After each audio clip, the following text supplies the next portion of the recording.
मिल गईल छुट्टी बहिन बानी तैयार हो, संगही मनावल जाई अब की त्योहार हो। काहे तू उदास बारू बहिना हमार हो, छोड़ी के आई लंदन मनावे रक्षा बंधन। छोड़ी के आई लंदन मनावे रक्षा बंधन। छुट्टी बहिन बानी तैयार हो, संगही मनावल जाई असो त्योहार हो। काहे तू उदास बारू बहिना हमार हो। मिल गईल छुट्टी हम बानी तैयार हो, अब की तो संगही मनावल जाई त्योहार हो। काहे बारू बहिन उदास बा गड़बड़ा गइल। छोड़ी के आइम लंदन मनावे रक्षा बंधन। मिल गई छुट्टी बहिन बानी तैयार हो, संगही मनावल जाई असो त्योहार हो।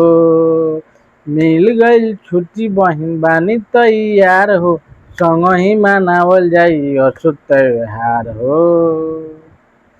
काहे तू उदास बारू भुला गनी रे। अरे जमाना के काम नइखे ओकरे बेसी दाम बा। जमाना के काम नइखे ओकरे बेसी दाम बा।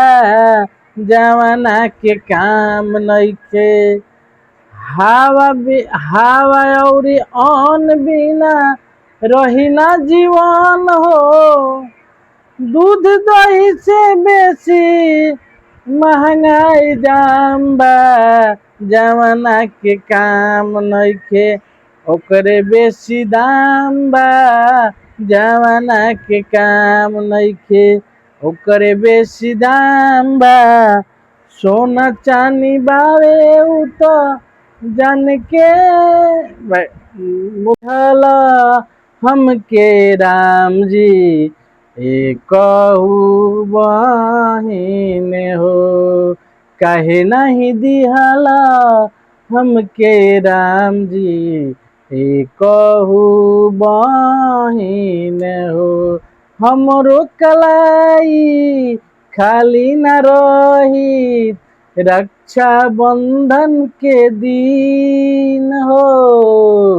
काहे नहीं दिहला हमके राम जी एकहु बहिन हो। एगो हिरौआ देखो टोपी वाला आइल बा, एने ओने ताकता लागता ई भूखाइल बा।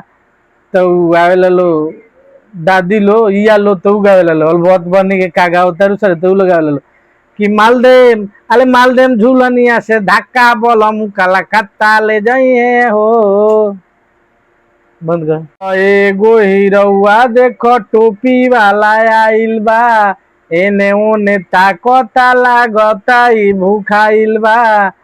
तो आवेला लो दादी लो इया लो तो गावेला लो बहुत बनी के कागा उतारू सर तो लोग गावेला लो कि मालदेम अले मालदेम झूलनिया से धक्का बोलम कलकत्ता ले जाइए हो।